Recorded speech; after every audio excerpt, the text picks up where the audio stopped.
Futures and options क्या होते हैं, क्यों वो स्टॉक डिलीवरी से 10-20 गुना बड़े हैं और क्यों शायद उतने ही खतरनाक जानेंगे इस वीडियो में।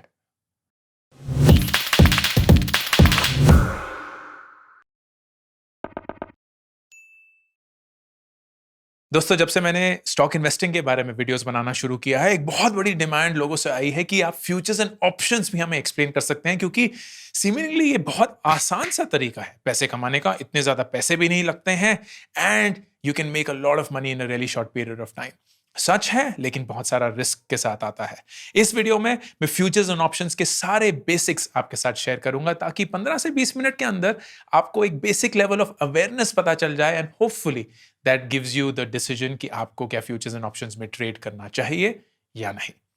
पहली चीज जो हम कवर करेंगे वो होगी डेरिवेटिव्स क्या होते हैं। फिर जाएंगे कि टाइप ऑफ डेरिवेटिव्स क्या होते हैं। 4 डेरिवेटिव्स हैं जो खासकर यूज होते हैं, उसमें से 2 हैं जो स्टॉक मार्केट पे ट्रेड होते हैं।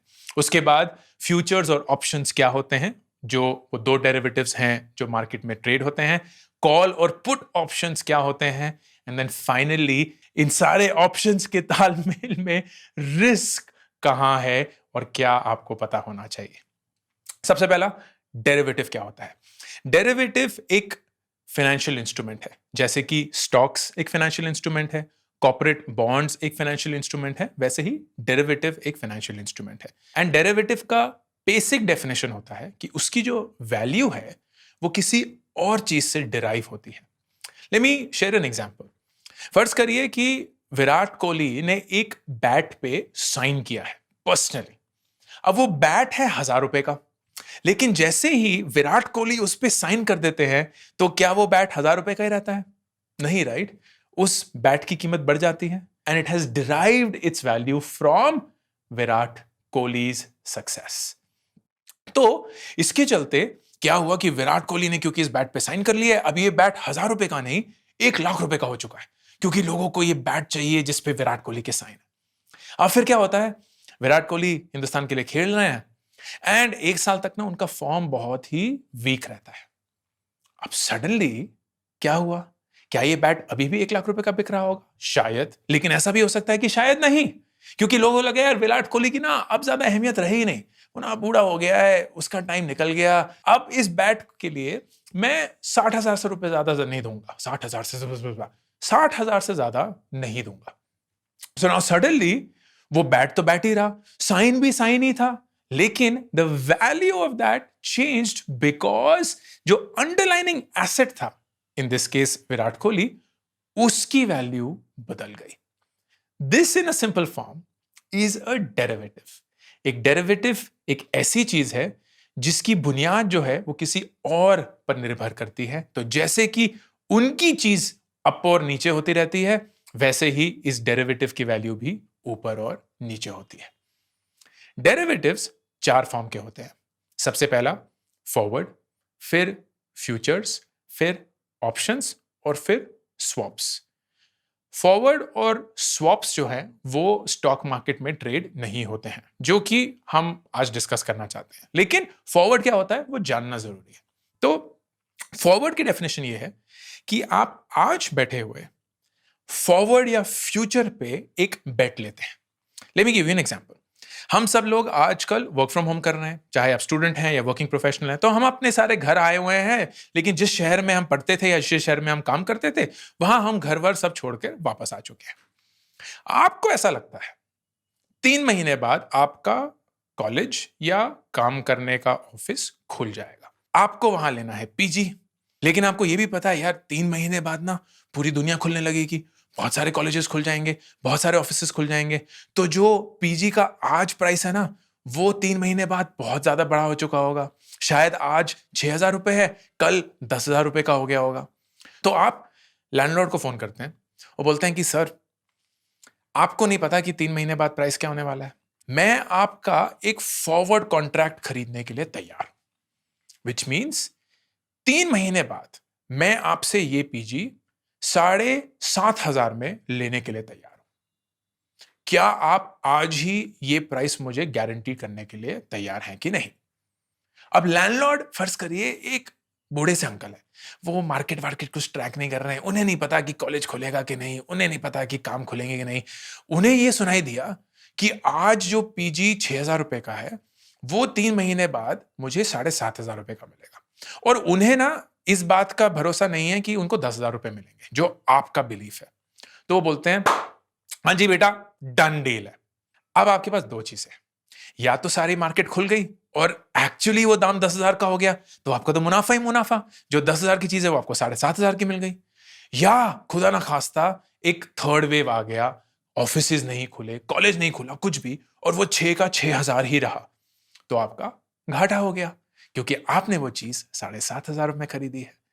This simply is called a forward contract. Forward contract में सबसे बड़ी खामी जो होती है वो ये होती है कि इस पार्टनर में या इस रिलेशनशिप में कोई ऐसी अथॉरिटी नहीं है जो इंश्योर कर रही है कि 3 महीने बाद आप उनसे 7,500 रुपए का ले ही लेंगे, या 3 महीने बाद वो आपको पीजी 7,500 रुपए पे दे ही देंगे। तो comes this thing called futures contract. Futures contract stock market पे लिस्टेड होता है, एंड फ्यूचर्स कॉन्ट्रैक्ट को अथॉरिटाइज करता है द एक्सचेंज इटसेल्फ। तो एक्सचेंज पूरी जिम्मेवारी लेता है कि अगर आप कोई भी फ्यूचर्स का कॉन्ट्रैक्ट लेते हैं तो आपको वो स्टॉक मिलेगा, वो एक्सचेंज की जिम्मेवारी। स्टॉक बेचने वाले को दाम मिलेगा, वो एक्सचेंज की जिम्मेवारी। And that is how it is done. The second thing about futures contract is futures contract 3 type के होते हैं, this month, next month and far month. This is how the entire thing works। लेकिन future option में ये चीज जाननी जरूरी है कि जब आपकी डेडलाइन होती है ना, जो वो महीना क्लोज होने वाला था जिसके लिए आपने वो फ्यूचर कॉन्ट्रैक्ट लिया है, आपको उस दिन स्टॉक खरीदना ही खरीदना है। आप ये नहीं बोल सकते अरे यार ना, थोड़ा ना स्टॉक का दाम तो गिर गया, या मूड बदल गया, या पैसे नहीं है, नहीं चाहिए भैया, ये नहीं कर सकते आप। आपको वो स्टॉक खरीदना ही पड़ेगा, which means you have to take the delivery of the stock जब भी आपका वो एक्सपायरी होता है, which could be this month, next month या थर्ड मंथ। और the other thing you can do is you can trade this itself like a stock. आप रिलायंस का स्टॉक खरीदते हैं, आप वो रिलायंस का स्टॉक कभी भी बेच सकते हैं, राइट? द सेम वे अगर आप एक फ्यूचर्स कॉन्ट्रैक्ट खरीदते हैं रिलायंस के स्टॉक का, तो वो भी आप कभी भी बेच सकते हैं। That is what most people actually do, क्योंकि न्यूज की वजह से ये जो वैल्यू ऑफ फ्यूचर्स कॉन्ट्रैक्ट है ये चेंज होता रहता है। तो जैसे ही आपका थोड़ा सा भी मुनाफा हुआ, बेच दिया, आगे बढ़िए, बेच दिया, आगे बढ़िए, so on and so forth। और फिर आता है फाइनली ऑप्शंस। ये सारी चीज मैं स्क्रीन पे दिखाऊंगा मैं आपको, रिलायंस का एग्जांपल लेते हुए, सजेशन नहीं है, रिकमेंडेशन नहीं है, बट रिलायंस क्योंकि एक ऐसी कंपनी है जो सब जानते हैं, तो I will show you exactly how it works in a few minutes. Options are the option of buying या सेलिंग। तो फ्यूचर्स कॉन्ट्रैक्ट में प्रॉब्लम क्या है कि आपको डिलीवरी के दिन वो स्टॉक खरीदना ही पड़ेगा।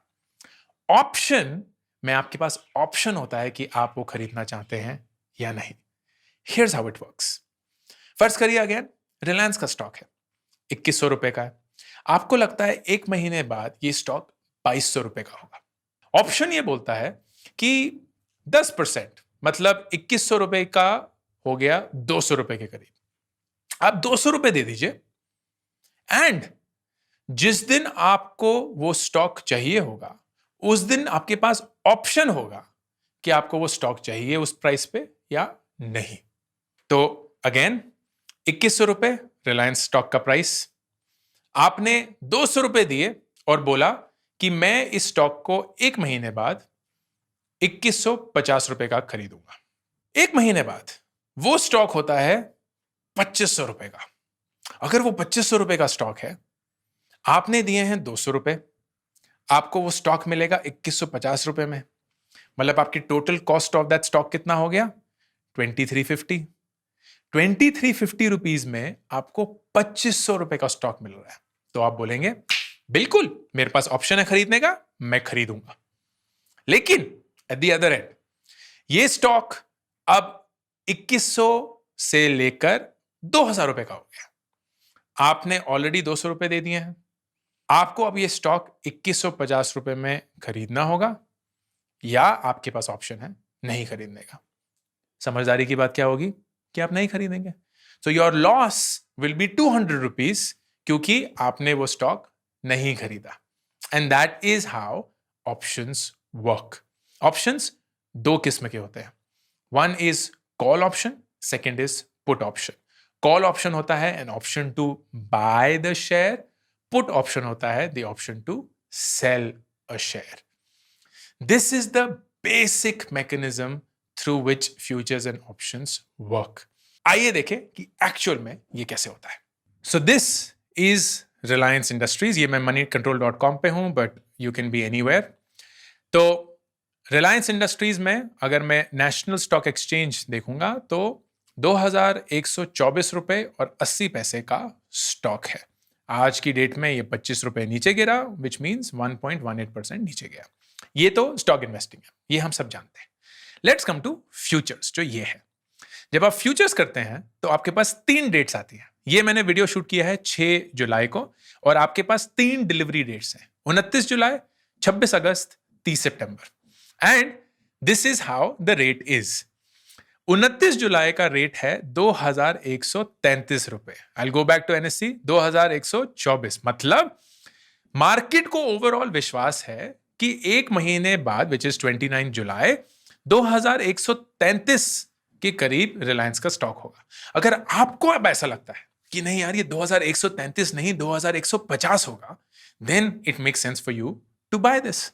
सेम अगर 26 अगस्त पे जाएंगे 2141, तो मार्केट को विश्वास है कि और ज्यादा बढ़ेगा। इफ आई गो टू 30 सितंबर 2152, और ज्यादा बढ़ेगा। लेकिन आपको शायद कुछ पता है, स्पेकुलेट कर रहे हैं, कोई इनसाइडर टिप है, व्हाटएवर द केस में भी, आपको ऐसा लगता है कि यार 30 सितंबर तक तो रिलायंस का जो स्टॉक है वो 2150 नहीं, कम से कम 2200 रुपए होगा। So you will go and buy a future. This is how it works. इसके लिए आपको अभी पैसे नहीं देने होंगे।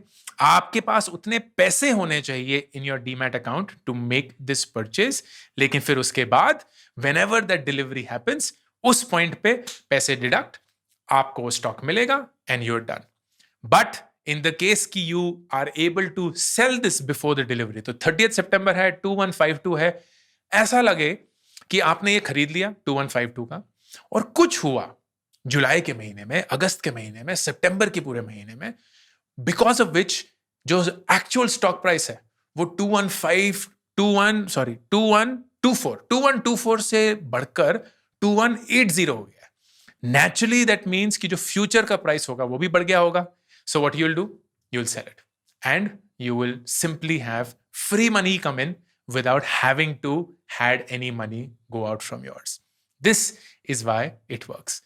In the exact same real, अगर ये दाम गिर गया, then you not just have the share delivery to take care of, आपको वो लॉस भी बेयर करना पड़ेगा। Let's go to options now. अब ऑप्शंस में क्या होता है, थोड़ा सा कॉम्प्लिकेटेड हो जाता है, लेकिन बेयर विद मी। 29 जुलाई का एक डिलीवरी, सेम डिलीवरी डेट्स होती हैं यहां, 29 जुलाई, 26 अगस्त, 30 सितंबर। 29 जुलाई को सीई मतलब कॉल ऑप्शन, पीई मतलब पुट ऑप्शन। कॉल ऑप्शन क्या था, खरीदने का, तो कॉल ऑप्शन मैं 2120 रुपए का ये स्टॉक खरीदना चाहता हूं बिफोर 29 जुलाई या on 29 July, and this option is available for me at 57 rupees 50 पैसा। मतलब 57 रुपीज देकर मैं 29 जुलाई को ये स्टॉक 2120 रुपए का खरीद सकता हूं। You can keep changing the price. मैं 2120 का नहीं 2200 रुपए का खरीदना चाहता हूं। Suddenly the price is much laser. क्यों? क्योंकि ऐसा लगता है लोगों को कि 2200 रुपए पे कौन खरीदना चाहेगा, so it is much laser. और दाम अगर बढ़ाएंगे, लेट्स से 2520 का खरीदना चाहता हूं, तो सिर्फ 3 रुपए, इन 3 रुपीज 45 पैसा आप एक 2100 रुपए का स्टॉक खरीद सकते हैं। लेकिन 29 जुलाई को आपको वो स्टॉक खरीदना पड़ेगा 2520 का। Why will you do it? क्योंकि आपको एक्चुअली लगता है कि वो 2520 रुपए से ज्यादा हो जाएगा। जब भी आप फ्यूचर्स ऑप्शंस खरीदते हैं तो वो लॉट साइजेस में आता है। ऐसा नहीं है कि आप एक ही शेयर खरीद सकते हैं, लॉट्स होते हैं। हर एक कंपनी का लॉट साइज जो होता है वो प्री डिसाइडेड होता है एक्सचेंज का। मुझे नहीं पता कि रिलायंस का लॉट साइज कितना है, लेकिन आप फर्ज करिए कि ये बिटवीन 3 से 4-5 लाख रुपए का एक लॉट साइज होता है। तो अगर 2122 रुपए या 24 रुपए का स्टॉक प्राइस है तो करीब 200 शेयर्स का लॉट प्राइस होगा, which will come to about 4 lakh rupees और so. I don't know exactly, but मोटा मोटा। अब ये ऑप्शंस लोग खरीदेंगे भी क्यों? They basically buy it for something called leverage, and leverage is this exciting thing.